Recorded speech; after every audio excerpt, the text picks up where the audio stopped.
le pouvoir de la langue. Jour 8. Une mauvaise langue vous empêche de recevoir les nombreuses grâces. Beaucoup de gens, beaucoup de chrétiens aujourd'hui périssent parce qu'il leur manque la connaissance. Nous dit notre Père.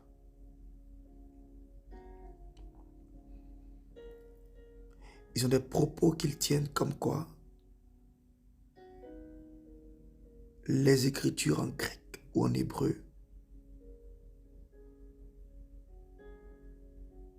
n'ont pas le pouvoir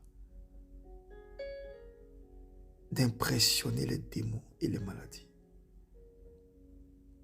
Mais uniquement par la puissance que sont chassés les démons, les maladies, les afflictions, etc., etc. Laissez-moi vous dire que vous êtes dans l'erreur si vous pensez comme ça. Votre esprit et votre âme ont besoin de la révélation de la parole de Dieu pour croître, pour mûrir et pour recevoir la foi qui déplace les montagnes.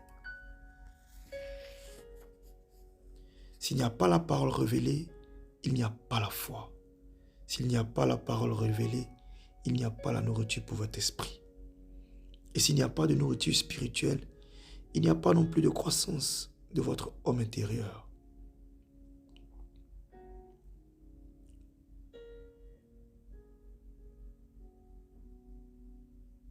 Jésus, notre Maître, qui est la vérité. Regardons ce qu'il a dit pour contrecarrer les plans machiavéliques de Satan. Il a remplacé les accusations de Satan par la parole, le rhéma. Il a dit, il est écrit, l'homme ne vivra pas de pain seulement, mais de toute parole qui sort de la bouche de Dieu. Waouh! En vérité, s'il n'y a pas la parole révélée, mais uniquement la puissance, cela va créer des chrétiens qui tombent volontiers sous l'onction de Dieu, mais dont la vie n'est pas transformée. L'âme n'est pas restaurée. La foi n'est pas affermie. Il n'y a donc pas de maturité. Non, il n'y a pas de maturité.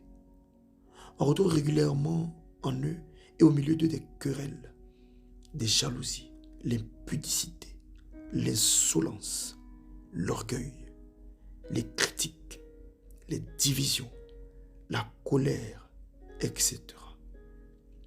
Pourquoi? Parce que c'est encore l'enseignement de cette parole qui renouvelle l'intelligence, qui restaure l'âme et donc qui produit la conversion véritable. Notez bien ceci et retenez-le bien. Lorsque vous voyez une personne qui a une profondeur dans la révélation des Écritures, une personne qui maîtrise les Écritures, vous avez devant vous quelqu'un qui a une communion intense avec le Saint-Esprit.